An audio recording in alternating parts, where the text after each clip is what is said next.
Good morning, good afternoon, good evening, wherever you are in the world. Welcome to the Corporate Jet Investor Town Hall. This week, we're tackling the staffing shortage. The title of this is Strategies to Address the Pilot, Mechanic and Engineer Shortage in the Business Aviation Industry. But we're going to do much more than that. In the next hour, we're going to solve it. We've got 5 experts on this, 3 people who spend every day of their working lives trying to solve it, and 2 people who don't sleep at night trying to because of their worries. It's fantastic to see people from Reigate, Columbus, Ohio, the Republic of San Marino, Boston, Fort Lauderdale, Grand Rapids, Massachusetts, Teterboro, Montreal, all over the world joining us. And we've got a fantastic panel, so let's not waste our time and get straight to them. First up, we're absolutely delighted to have Kalna D'Amico, who's ACAS Director of Services and Customer Care. We saw the ACAS video at the start. Kalna, this was your idea to cover this topic. Why? I think we wanted to share, good morning, good afternoon. We wanted to share what we're going through. We've seen an uptick in our ad hoc contract and direct pilot services. The supply and demand squeeze is forcing operators to seek temporary solutions. These clients, it's operators, owners, they're turning to us, and thankfully we have that needle in a haystack solution, wherever that be around the world. We've been doing this for 30 years. It's the heart and soul of what we do. So we've seen an uptick in demand for direct services. Go ahead. In those 30 years, is this the hardest it's been, or is it always a peaks and trough business? I think there has been ebbs and flows, but as of right now, with the supply and demand squeeze, we're seeing it. We're feeling it. Our placements have peaked about 500% from last year to this year.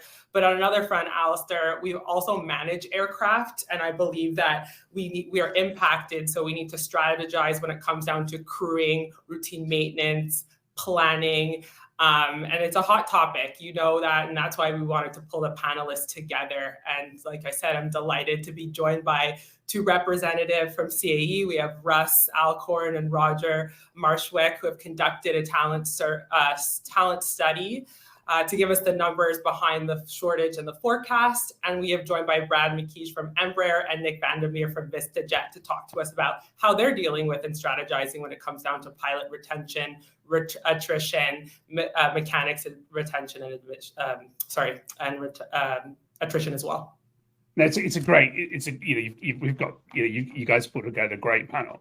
Well, if someone's watching just the next 30 seconds, what tip would you give them to to help them find crew? I think it's transparency, it's being patient, and it's really finding the right crew to fit your needs.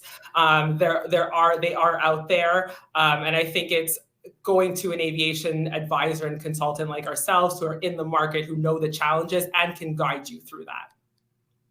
And if you're an owner who, I'm an owner, I had an aircraft 5 years ago, and it was pretty easy finding a pilot then. This is hypothetical. I don't own an aircraft, but if you're an owner who had one 5 years ago and it was easy, and they had lots of resumes coming in or CVs coming in for a job, you can't treat pilots the same now that you could have done 5 or 10 years ago, can you? I think it's the supply and demand. I think you have to be looking at around the world. You have to be a little bit more, I would say, open to where they're coming from, where they're training, and I think it is different. It has changed, but there are pilots that are out there that are willing to come to the forefront and ready to support and get that next job. And so, in your video, which we had at the start, it said there's no pilot shortage if you use ACAS, roughly. What's your secret? Our secret is relationships. We have a fantastic relationships with our crew around the world. We have, as you know, our database. And I think it's transparency. I think it's getting to educate our owners and our clients and our pilots to make a marriage that each person's going to be happy with. So people have been talking about the pilot shortage for 10 years now. We've seen salaries shoot up. Are you seeing lots of young people who are suddenly going, actually, the salary for a pilot's fantastic. I want to sign up? I think we have been. I think what we're seeing is that's twofold. You have the hiccup of, okay, the challenge of getting to that salary. And then I feel as though the programs you see, our commercial sector here is going to flight schools directly and educating them and saying, it takes X, Y, and Z to get here. But at the end of the day, you will go right seat. You will make the salary in a few years from now. And I guess before we move on to the final question, I believe you've got pilots in your family. I do. You live pilots at work. Do you ever wonder if you should have chosen a different industry? Depends on the day, Alistair. So I would say if you look at how they are, and I live with one, we eat, sleep, and breathe it at ACAS. There are challenges with it. They've gone ebbs and flows. I think they're at a peak time in their careers right now. So some days I scratch my head and I say yes, but I'm happy at what we do. I love finding pilots. I love working with crew members. Okay, that's brilliant. If you'll hang around, we'll come back to you at the end. And then now if we go to Roger Marisalek, who's Director of Market Strategy and Product Marketing, Civil Aviation at CAE. Roger's lucky. He's coming to us from sunny Dallas. So many of you around the world can be jealous. Roger, what are you seeing at the moment? Well, thank you for having me, Alistair, and hello to everyone that's on the call. As an aviation geek, I pay attention to the market every second of the day, and we have a great team that also pays attention to the dynamics. And we're fortunate to have a crystal ball at our side. So we basically look at the crystal ball, and it tells us what. No, I'm going to stop right there. But what we do is that we look at the data, and we tend to do a top-down approach when we look at the market, and we tend to focus on the aircraft fleet itself. And so what our excellent team has done was analyze the fleet dynamics and what we see to come in the next 10 years. And we see growth in the fleet. So we put out our aviation town forecast earlier this year, launched at the Paris Air Show, which provides a 10-year forecast of pilots, technicians, and cabin crew for commercial aviation and business aviation. And the big number, drum roll, is we see a need for 1.3 million civil aviation professionals over the next 10 years. And to put that into perspective, every 4 minutes, there needs to be a new aviation professional. So already, with the duration of this call, we've needed 2 more aviation professionals. So we're seeing a tremendous demand across the industry. That's a terrifying statistic, isn't it, when you look at it like that? But when I looked at your report in June, I remember looking at this going, I think it's like 1.18 million people needed for commercial aviation. Well, it's like 100,000 for business aviation. Surely business aviation can just pay more. Yes. So out of the 1.3 million, the primary chunk of that is for commercial aviation. So when you have those numbers side by side, it can give the illusion that business aviation is doing okay. But that number by itself, I want to remind everyone, is still pretty robust. And of that 106, the split is 32,000 for business aviation pilots and 74,000 for technicians. So I know we tend to focus on pilots a lot. A lot of the conversations and media reports tend to focus on the pilot demand. However, even what we're seeing in our numbers, the demand for technicians is quite high. So we have that on our radar in our report, and hence we're trying to adjust with our supply to meet the demand and expanding accessibility to training centers and courses. And hence, just in the past year or so, we've opened up training centers in Vienna, Savannah, Lake Noma. So we're providing more accessibility and tools to help those individuals reach their objectives. And by region, which is the region that's going to need the most people? It will be North America. So we tend to fall back on the 2 mature markets quite often, North America and Europe. And out of the 106,000 professionals that we see over the next 10 years, 66,000 of those will be in North America and 18,000 will be in Europe. So still relatively high proportion in the two mature markets. However, we are paying attention to some of the growth regions like China, India, and Brazil that we are seeing an uptick in the need for professionals as well. I think when I looked at your survey, and I've just checked the figures, so I'm not going to pretend I'm doing this from the top of my head. Asia was going to need 91,000 commercial aviation pilots and 2,000 business aviation. That's a real competition for jobs for business aviation, isn't it? Yes, it certainly is. We know that Asia is a region that is certainly deemed as a high growth across all of the aviation and other sectors. And we've seen on the commercial aviation side, especially, mega orders coming through with some of the carriers in that region. So there certainly is an added flavor of competition for pilots. So we're going to see how that shapes up. But yes, it certainly is a dynamic region. And it's a double problem, isn't it? Because you've got, at one end, you've got the growth, and at the other end, you've got people retiring. Yes, and that retirement curve is monumental, and we indicate that in the report where we have, I'd say, and pardon me, I don't have the figures as well, but there are a large number of pilots and technicians that are over 50 and 60 years old.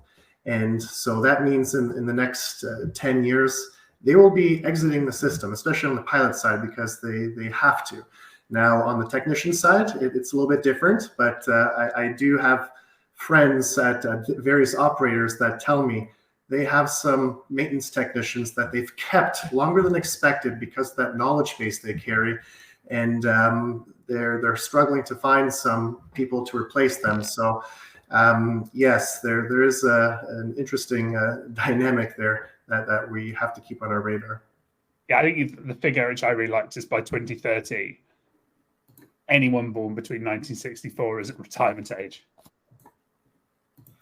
Yes, that's right. And when the other part too is we look at the demographics. Yes, age is one part, but then gender as well. When we look at the U.S. in particular, from a pilot standpoint, only 10% are women pilots. And then when you look at the technician side, again, from the data we see from the FAA, only 3% of technicians are mechanics. So that's another area that we're putting our efforts into to get the word out, put programs in place to appeal to everyone, regardless of age, gender, and background. There's certainly opportunity to get into this fun industry and make an impact. We've got a question from my colleague Mike Stones saying, which should concern business aviation more, the shortage of pilots or the shortage of technicians? Based on the numbers that we see, yes, the technician number is higher. So that would naturally put the demand side there. However, we do know that both segments of that professional type are both vital to make air transport needed. However, based on what the data is telling us, and when we look at maintenance technician demand, it's a bit different because we do have to consider the aircraft types and the maintenance intervals. So we do see a bigger demand on the technician side based on our methodology to derive that number. How much of your report or your forecast involves VTOLs or electric vertical aircraft?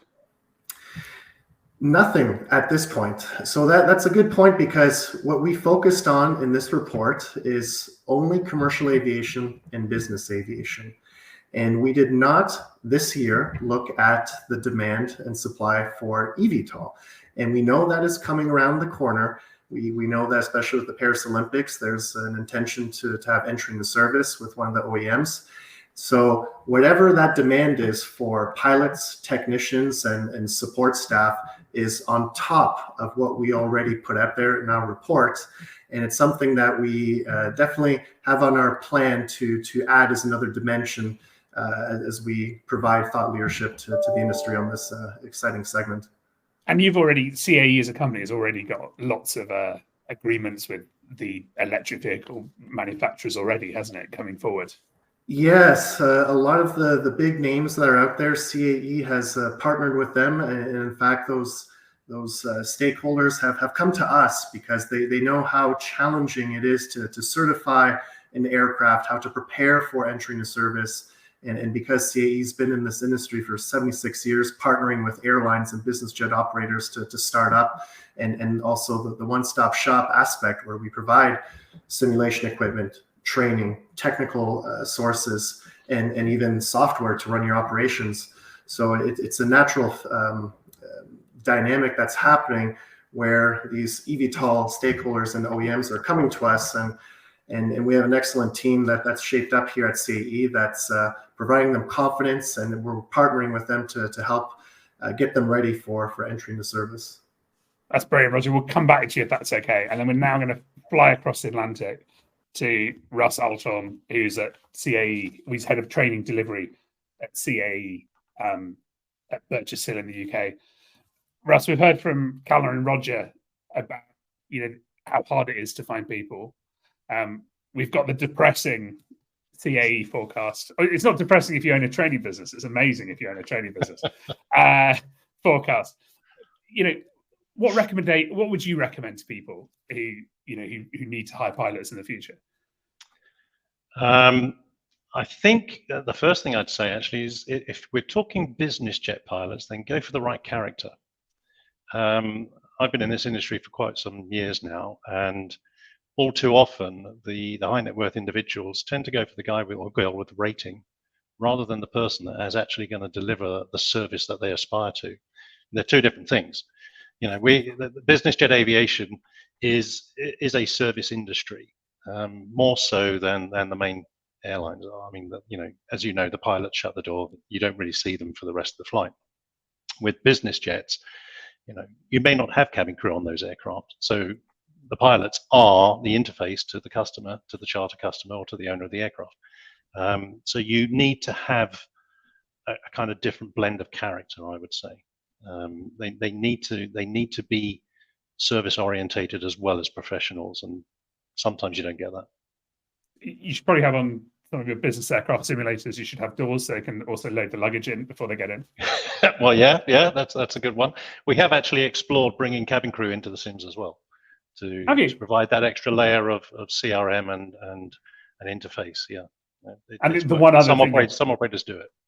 The one other thing you'd say to anyone hiring is do not take a simulator trainer. Sorry, say that again. The one thing you'd also tell anyone looking to hire a pilot is whatever they do, they shouldn't take one of your simulator instructors. Yeah. Don't poach my people, please. But they do. Which that causes problems for everyone. It does. What about getting the new generation? I think Roger touched on this and Callum touched on this. Getting in and pilots are very male, very white in Europe and the US. How do you attract new people? That's very difficult. I mean, I think really we've got to, as an industry, we've got to change our culture and we've got to start marketing early. I don't think we do enough of that. We need to get out there. We need to get to schools as an industry. There are industry bodies that can help us do that, but I think that definitely needs more focus. I've said this a number of times, and I'll say it again. One of the big things that I think handcuffs the pilot market at the moment is the jurisdictional borders that exist for pilots and licenses. I mean, here at CAE, for example, I deal with 20 plus EASA states. So I deal with the EASA regulations, but each national authority have got their own slant and their own little nuance that they want to bring into the regulations and how we do our business. I've then got the UK CAA. Now, at the moment, EASA and the UK CAA are very similar, but they are going to diverge. I've then got the FAA. I can't, a UK pilot can't fly for an EU operator who's only got a UK license. An FAA pilot can't fly for an EU operator. An EU operator can't go to the FAA. So the borders actually stop a lot of migration, professional migration, which I think needs to change, because you'd probably then have a little bit more of a balancing effect across the globe as to where the right people are with the right qualifications. If I want to employ an FAA rated pilot, for example, in EASA, they will validate that license for 2 years. So they'll let him fly with me for 2 years. But then he's got to do all the Part FCL exams. So for those 2 years, he can't be unsafe. He must have all the qualities already to be able to fly a business jet or any aircraft.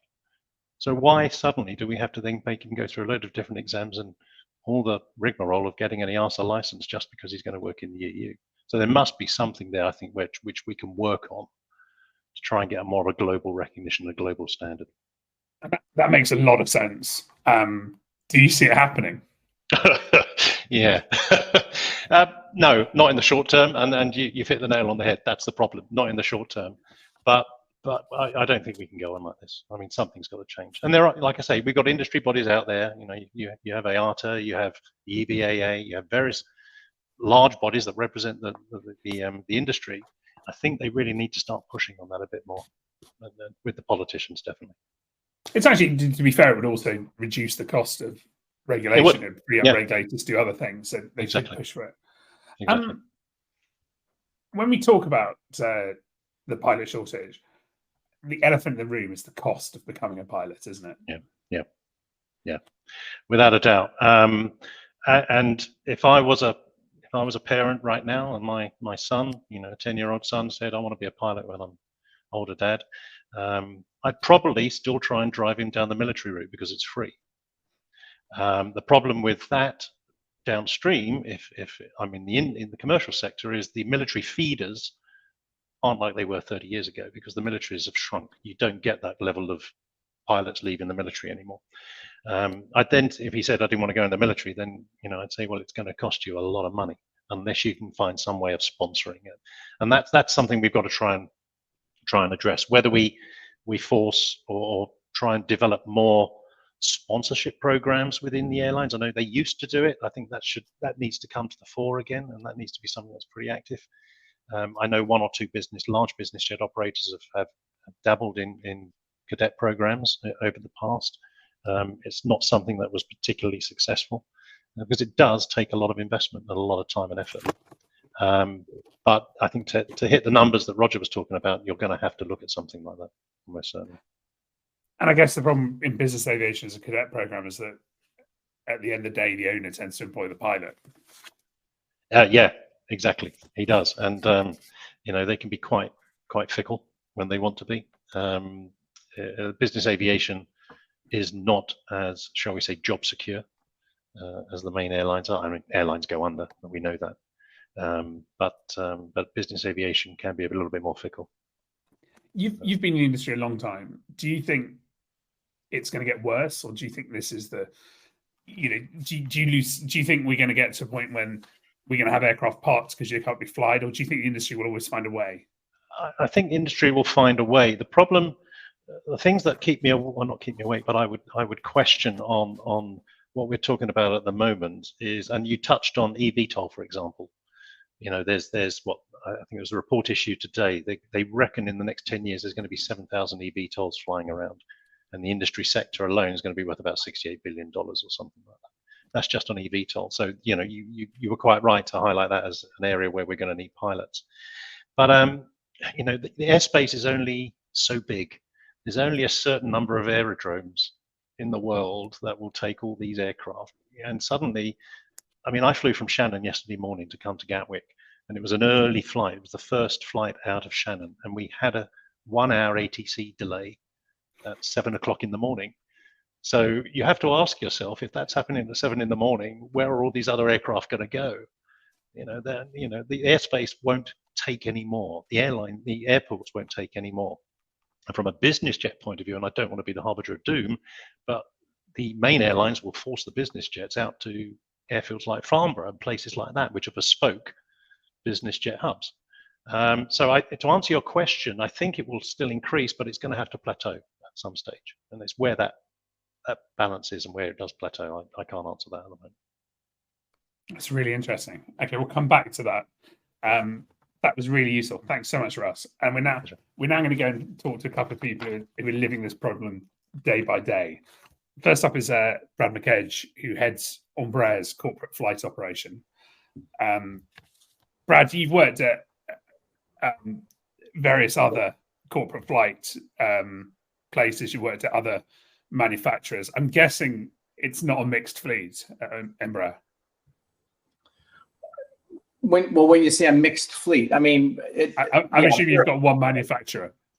Yeah, well, I'm at one manufacturer now. Certainly, this problem or this challenge. I like to rather say challenge. First of all, it's like to be here with you, as and the other speakers. This challenge that we have, we're an industry that we live for these sort of challenges. We figure this stuff out.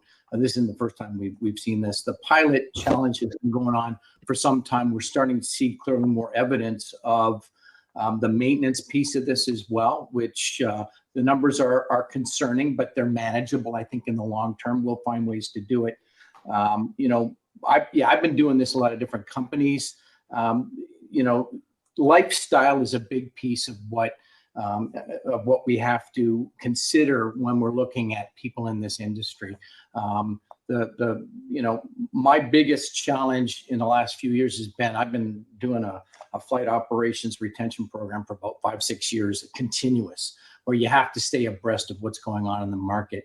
In North America, the pilot piece has been the most visible. Certainly the airlines, I wonder how long they can keep doing what they're doing in the way of compensation and benefits, retirement.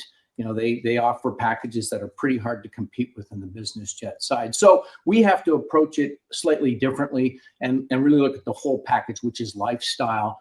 It's a different lifestyle in the business jet world, in the private jet world than, it was mentioned, Russ mentioned that, fit is really important. It's not just flying the airplane, it's fitting with the passengers, the customers, understanding all that. And so we have to find the folks who really like that piece of the business, the variability in the business. There's a lot of great things we can sell in our business, in our operations that we have in the business jet side.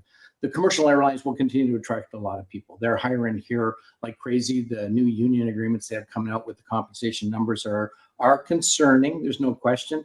I say, I think one area that we can work on in the business jet community is to make sure that we help manage attrition.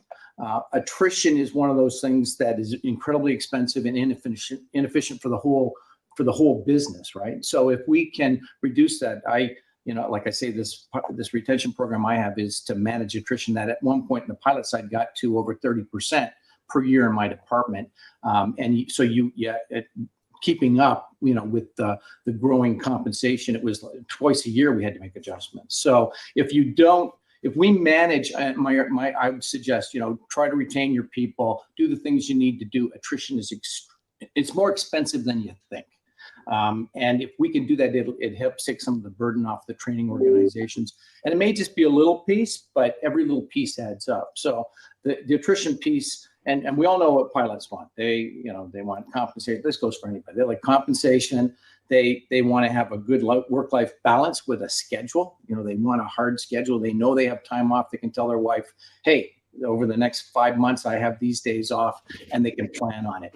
And then the other thing they like is they like to be able to live where they'd like to live if they can. So in our organization, we've tried to be creative in how we do that, to try to find ways to retain our folks. On the compensation side, we got a creative. We give them a hard schedule for the whole year, so they know when it's at their luxury to say, hey, I can't. I'm not going to be able to work that day if I do ask them to work. And we'll pay off days which helps on the compensation side, but also helps us have the flexibility to have a larger workforce effectively, but still give them a schedule. So we've done a lot of those things, and then we've toyed with allowing folks to live at different bases. We've increased the number of bases that we have to, first of all, attract better talent, and also people don't necessarily want to move. So we try to do that. It's hard in our business to do that with where our airplanes are based.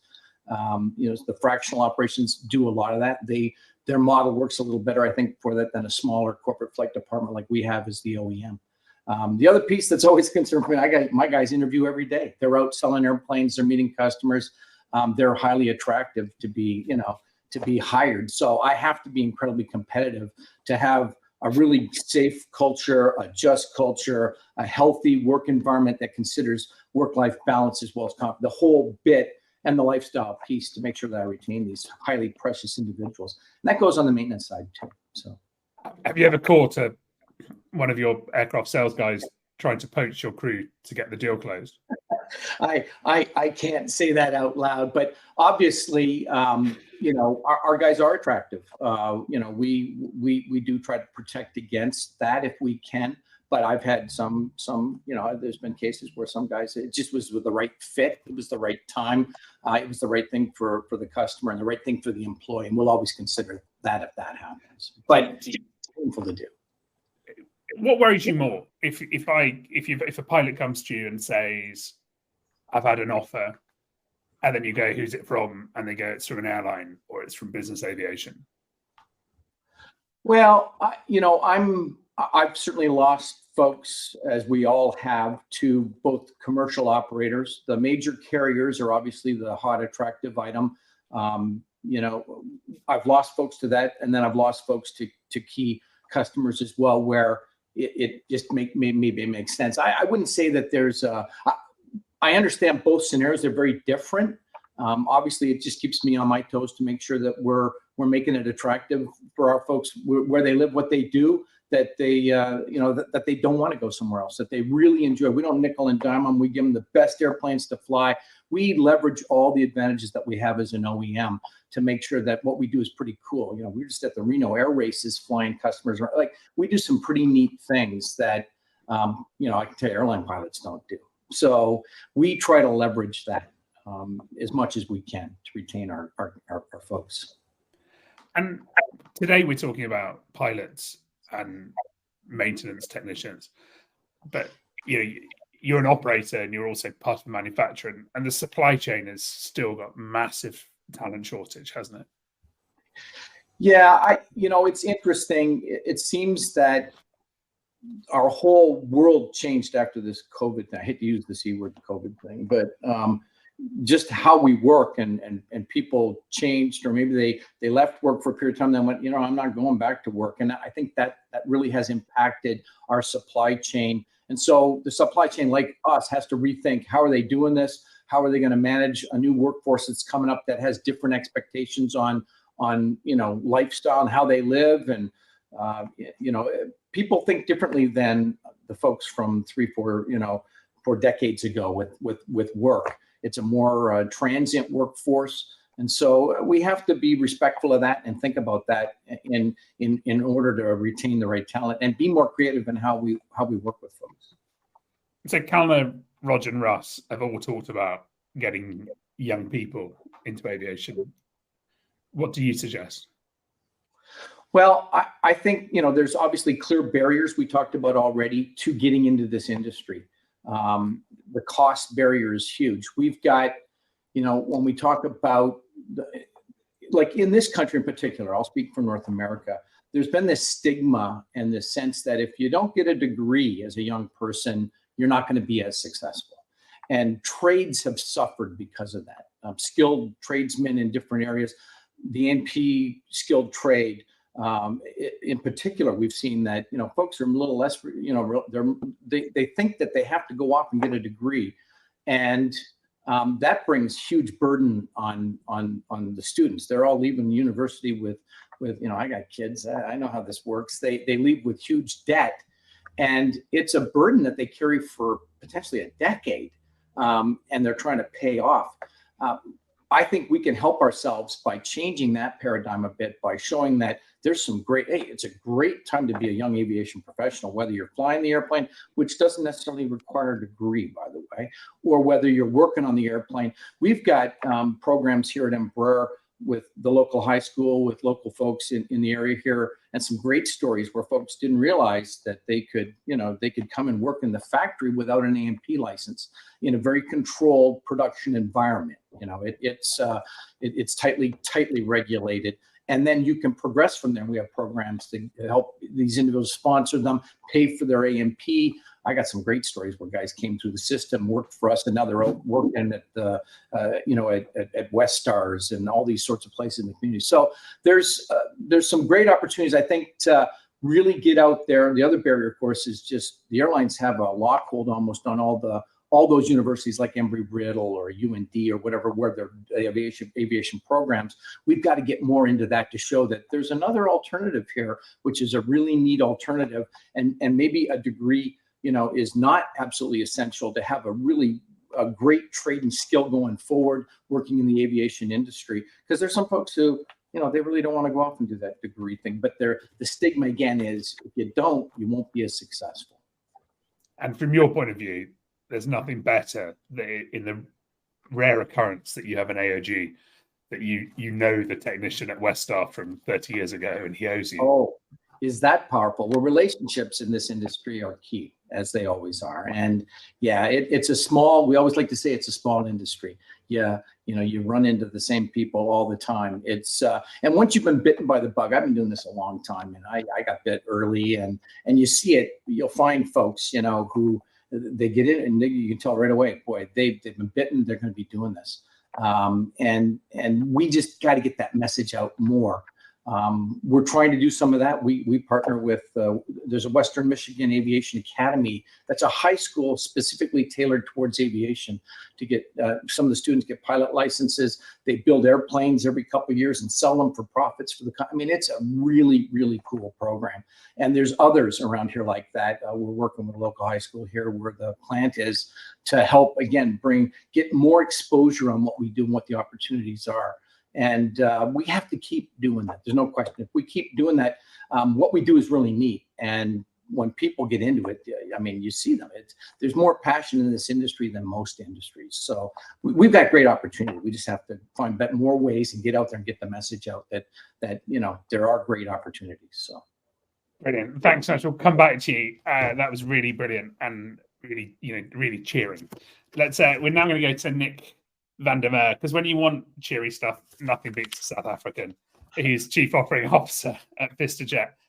Nick, you know, you've got, I'm guessing, 600 pilots. Do you have any problems finding them? Good afternoon, Alistair. 600 pilots at VistaJet Malta. So just in our multi certificates. I'll be focusing on the EU for a little while. Fortunately, we're not having troubles finding pilots for the European fleets. Luckily, I joined the company about 13 years ago. It was one of the first things that I did. You know, I heard earlier on pilots want the rosters. 13 years ago, I changed the pilots' rosters. It was the very first thing that I did. Gave them absolute stability, predictability, that we can rubber stamp the roster for the next 12 months. So having very carefully overseen and dealt with pilot recruitment since 2010, we've put a very good structure in place to find the right talent, because as everyone now said, you have to find the right fit. We don't simply hire to fill a seat. Sometimes when you take 18 global 7500s in a very short span of time, there is commercial pressure to simply fill the seats. But we don't do that because the long-term benefit pays off. And we find that every change you make takes about 2 years to really show its true colors. So over the last 13 years, we've really refined the process of how to find pilots, what sort of pilots we're looking for. And so far, it's going incredibly well. It's interesting, isn't it? Because Brad was talking about how, you know, people like to choose, you know, they like to live where they want to live, and a lot of pilots, you know, if you're a short-haul pilot, a commercial airline, you know you're going to be home pretty much every night, or, you know, 1 or 2 nights. With your floating model, your pilots are on the road probably more than almost any other pilot. Absolutely. And how do you, you know, are you looking for people who enjoy that, or do people learn to enjoy it? It's really interesting. You have to find people that enjoy it, that enjoy the challenge of what they're doing. 187 different countries we visited last year. And when they're off, they are off. We know the pilots that when they're off, they still want to come and do a few extra little trips and get paid for some days off. But we definitely let our pilots have their 2 weeks off and enjoy their off time, make the most of it, and then back to work for just over 2 weeks, off for 2 weeks. So it's that meaningful work-life balance where they can prepare for their time off, they can prepare for their time on. And we're very, very clear that real life gets in the way of this game that we play, right? Sometimes mid-rotation, people have to go home for whatever reason. And we will move mountains to support that pilot to get back. Unfortunately, in the financial position we're in, we can simply subcharter if we have to subcharter. The commercial pressure is always there, as you can imagine.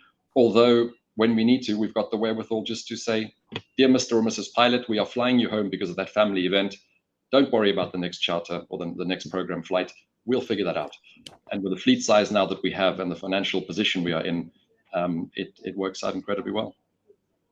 And you're genuinely not having problems finding pilots. What about technicians? And what about when you guys fly to hundreds of airports, you're in the middle of nowhere. Are you feeling that there's a technician shortage going on? Absolutely. There definitely is. We were always told that it's difficult to operate in Europe because of the scarce networks of maintenance facilities. Then we put some aircraft in the USA, and there it is incredibly difficult to operate because, especially now with the technician shortages. I'm not sure if you're aware, or you probably are aware, we've recently bought 4 relatively large maintenance facilities in Europe. And we've had to do a pay adjustment to ensure that we can attract talent. We've also started re-attracting talent because they know the VistaJet's philosophy into looking after staff. They know VistaJet's philosophy in training, both on the pilot side and the technician side. We are very, very willing to invest into staff. If I can take a first officer, type rate him on a Challenger 350, for example, 3 or 4 great years out of that person, type rate them on a global for 3 or 4 great years, upgrade them to a captain back on the 350, 4 or 5 years later, we move into the 7,500. It costs us a lot more money, but the product you have is far superior, and the customers notice that. We do exactly the same on the technician side. We want them to continuously learn new types. We want them to continuously grow. And now with the 145 network that we have, we can offer them that. Do you think VistaJet is seen as more of an airline by potential employees? An airline where you still have, or an airline where you have connection to the customer and where you're not a number. So despite us having 550, 600 pilots in Malta, we know all of those pilots. We're constantly in contact with them. They are not a number. So it's mixing the best of both worlds, very formal procedures, lots and lots of worldwide operations, and not being a number. You were a pilot. You still are. Sorry, you don't stop being a pilot, but you're a pilot type. Do you think you have to be a pilot to manage pilots? Not necessarily, no. You have to understand what they need. You have to understand where they're coming from. And we're managing so many different nationalities here that the pilot element of it is a small element. It's managing of people and knowing what people need, and the fact that everyone is different. That to me is more important than the fact that I hold a pilot's license. How often do you get, every individual's different. How often do you get individuals who don't gel together? Because 2 weeks is a long time to be stuck with someone you don't gel with. Yeah, you do get it. We actively work to fix that, right? When there are those issues, the easiest thing to say is, dear crew scheduling, don't put them together. That's not good, right? We have to figure out what the problems are. And 99% of the time, we can fix the problem and we can fix it properly. 1% of the time, yes, you do have to keep them apart or change the fleets. And going back to, you said something really interesting at the start about how it takes 2 years to notice an effect. Mm-hmm. Can you give us an example of that? A very clear recruitment process in the USA. 2 years ago, the recruitment process was changed, and we are now seeing the benefits of that. Crew that are joining us for the right reasons in the US, and they're staying around for longer. So the team out there, the operators out there, they're finally getting more joiners than leavers. The crew numbers are building up despite what we're hearing about the tough market conditions, because they're proactively looking for the right types of people. And I wish that could be overnight, but it is a 2-year process. And why does it take so long? Is that because you get one person who fits you, and then they start recruiting or recommending it? Why does it take so long? Well, with a pool of, imagine 550 pilots now. If we change something in Europe in terms of the culture that we're looking for, it takes a long, long time to flow through the system, where you really start to see the impacts on the other side. That's really interesting. How culture is the easiest thing to discuss, but it's really hard to change it, isn't it? Yeah, absolutely. We are fortunate that we've had the last 13 years of relative stability from a management point of view, right? And that's made my life a lot easier. The fact that 13 years ago, as I said, I took over pilot recruitment, and I'm still just following that exact same process now. Al, you mentioned something earlier on that you can't treat your pilots the same as you did 5 years ago. We loved our pilots 5 years ago. We love our pilots today. Salaries have been adjusted slightly in Europe, but we're still treating our crew in exactly the same way, right? And they with us in the tough times, like COVID. We with them in the good times, like now. So it's that very careful balance, that ecosystem, and that you can't create that overnight. You have to build that over 2+ years, definitely. That's really interesting. Okay, we've got questions. So if we get everyone back now, I think we'll go through the questions. But Nick, you can start because you're already. Sorry, you can hear the dogs barking in the background. There's a question from Ryan Demore. Nick, you can take first. How hard are OEMs pushing for single pilot ops with remote backup to solve the problem? Cutting the required amount of pilots in half would certainly solve the problem quickly. Is VistaJet keen to get just one pilot in its aircraft? No, absolutely not. From customers, I don't believe customers in a business jet will accept that very easily. At least not the customers that I'm dealing with. As the accountable manager for a certificate, I'm not keen on that. Not too keen on that either. We've not had any pressure from a manufacturer to even discuss that with us so far. Maybe because they know my answer, or maybe it's just not on the horizon of the guys and girls that we're working with. Roger, do you see that as the future? We're paying attention to it now. We at CAE, our motto is safety. That's first and foremost with everything that we do. So we do follow the news regarding OEMs investing in the technology. We do see and hear the interest from cargo carriers, and then also applying certain of these aspects on long haul flights. So we're paying attention, but we're waiting to see what happens. But as long as safety from an operator perspective and passenger perspective remains at the forefront, then of course we're all in. And Russ, I guess you see it starting in freight, not in business aviation. Well, we actually train two types, which are single pilot certified. So we have to actually be able to train those, and we have instructors that are qualified to train single pilot. That said, I don't know of many operators that actually operate single pilot ops once their pilots get out from here and actually go to the front line. They're all multi-crew, and I share exactly the same view that Nick does on that. I think I don't think it's really going to take flight and grab a hold of the industry as much as they're suggesting. Brad, I'm saving you from having to make an OEM announcement, but Roger, we've got a question, an anonymous question from the audience saying, these forecasts are all fantastic. Does anyone ever look back at the old forecasts to see how accurate they were? That's a good exercise for us to do. I remember attending a conference where Boeing did that, where they went back 20 years ago and they said, oh, we were off by just a few hundred. I don't know if that's a coincidence, but we'll certainly take a look to see how that looks. I would say in general, at CAE, we tend to be on the conservative side with our numbers. We model many scenarios, but we tend to be on the conservative side with what we tend to forecast in 10 years. And that's another reason why we just do 10 years, whereas other stakeholders do 20 years. We try to have a little bit more accuracy, just having a shorter time frame. But I'll make sure if I'm not in this position, maybe my son will be old enough and he can check back on that. Brad, we've had someone saying that they think West Michigan is a fantastic school, which is the one I think you spoke about. Let's go. Lots of people on the call have mentioned they have children. Lots of people have friends with children who say they want to become a pilot. Kalna, what advice would you give them? The advice would be, do your research. I would say go to see, there's amazing flight schools all around the world. I don't know if you saw this, but they're lobbying for the FAA for the Flight Education Access Act.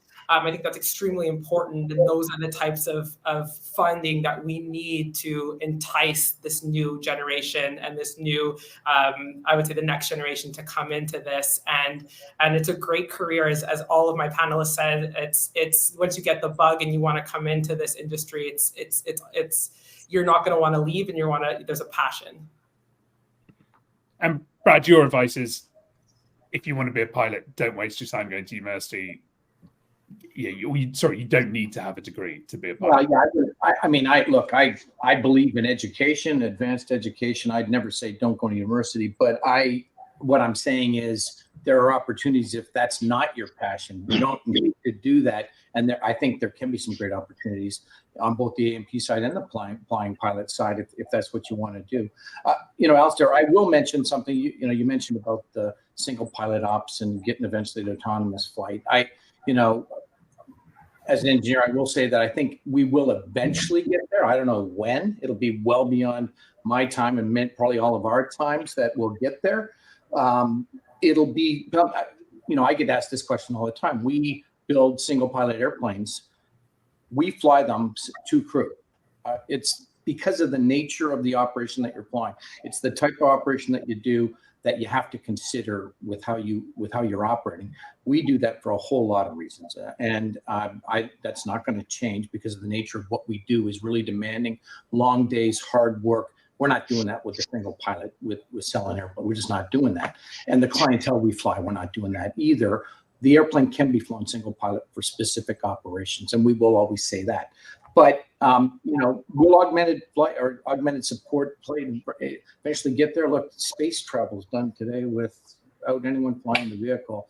eVTOL will get to the business model requires, I think, to really be successful. So can we get there? Yes, but socially, it's going to be really hard to get there. And then we have to have the infrastructure to make it all work. Absolutely. So pilots are going to have jobs for a long time. So. Which is a question I get asked a lot. People go, you're going to have autonomy. Are we going to need pilots? And some operators dream of the days when they don't have to worry about pilots. Brad, you brought up eVTOL. Do you think it could be good for the industry? Do you think it could be, once someone's done 3 years flying an air taxi around Paris, they might decide to go into, business aviation?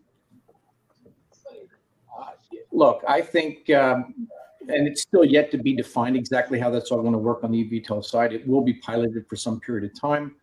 That's all good practical experience that you probably can transition across to. Again, I think everyone said, Nick said it as well, the fit of the pilot, it's not just flying the airplane. It's all those other intangible things that are required in our business that has high touch with the clientele.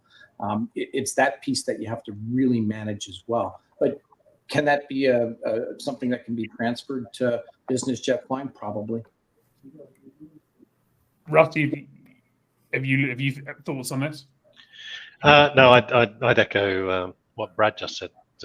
Really, on that one. I mean, I think would you replace something like the military feeder system by the eVTOL system? Yeah, possibly.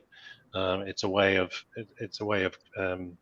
getting a shortcut into the business. You're flying. It doesn't matter really what type of flying you're doing in that regard. It's building hours, it's getting airmanship, it's developing that brain and that thinking, which is what we're looking for, and those competencies. So I think it could be worthwhile. And Karen, are you announcing ECAS eVTOL starting today? Of course. But good. But actually, it could be a great way of bringing in new people to aviation. If you've got, I think one of the issues that you have is it's actually airports are pretty intimidating places, aren't they? But when you've got a vertiport in your town taking off, and it's going to open up aviation to so many people. I think so, but I also believe that you're starting. We have to start with today and now before we can begin to look at that one. So I would like to solve the current solution before we start looking in the future. So I'm going to work on today, tomorrow, and the next 5 years. That's actually a brilliant answer. All right, final question for everyone, starting with you. How do you solve the talent shortage? How do I solve the talent shortage? I think as a company, what we are doing is, I think there's something to say about our core values as a company extending beyond these walls. Transparency is what we have, is what we live by. We touch through each of our owners, our clients, our crew members. We work as aviation advisors. People trust us with their careers, with their aircraft. And we instill upon that. So I say transparency and commitment to getting the right people in the right positions, that our owners and crew members are happy and are satisfied, and that we continue to support our clients and our partners in the industry. Nick? Open and honest right from the first minute. Make sure you find the right people, and then make sure you're there to look after those people. That's what's been successful for us. Brad? Yeah, we as an industry, I think, have to focus more at the foundation level, the young folks, people who aren't in aviation yet, finding ways to get out there, get the message out, get the exposure. I'm lucky enough to have a little airplane of my own. I delight in going out and taking some young kids for a flight, and some of them, they don't really care, but others, when you see them get out of the airplane, say, that was so cool, I got to get into this. We got to do more of that. That's all. And there's lots of opportunity going forward for careers. Brilliant. Russ? Market the industry better, target them at an early age, break down the barriers to entry, make that easier for them, and then once they're through, make sure they stay, make their work-life balance, and make them want to come back the next day. And Roger? Connect with the youth. You can see a common theme amongst us. Get out there early, show them that this is not your grandfather's industry anymore, that there's new technology. And in fact, when I was at a job fair with the middle school recently, we had one of those mixed reality headsets, which is one of the tools we use. And the flock of kids that came over to demonstrate with that and saying, I didn't know that this was part of becoming a pilot. I think opening up the eyes at a young stage, and I was glad to hear some of the examples on the line here of partnering with schools and showing them that this is an exciting industry to help people get from point A to point B. This is really nice and uplifting. I personally was going to suggest a marketing campaign pointing out how rubbish working for an airline is. and how airlines, as soon as things go well, it just means that Chapter 11's coming. But okay, but we'll go with yours. Final yes or no? Is the industry, and I guess the commercial aviation industry as well, going to be able to solve this problem? Yes or no, Roger? Yes. When you look at history, all the challenges that the aviation industry has faced, and there've been some severe ones, with the pandemic being the most severe, based on flight utilization, based on passengers traveling. The demand to travel seems to always be there, and we found a way to sustain the operational side. So I'm confident that, yes, we'll be able to find a solution collectively. However, we still need to action a lot of the topics that we discussed on this panel. Nick, I know what your answer is going to be. Segments within the industry, yes. Not all of them. Do you think it's going to be a competitive advantage for some companies? Absolutely. Yeah. Okay. Russ? I think it's like an ecosystem, but we'll find a balance. Brad? We're incredibly cyclical in this industry, but we will absolutely find solutions, and I have no doubt of that. And Callan, a final word with you. I think this industry, as everyone said, it's a pendulum. It swings back and forth. We've seen it throughout the years through different events, and we can, with the proper mindset and forecasting, we can get through it once again. Brilliant. Thank you so much to everyone for joining us. Thank you so much to our panelists. Amazing having 5 experts like this. We're really grateful. Thanks to everyone who's joined us from Clay Lacey, EJM, the South Texas Business Aviation Association, and all over the world. Thank you very much. We're back next week if you're around, but thank you so much to ACAS for arranging this, and I hope we've solved the problem. Thank you. Thank you.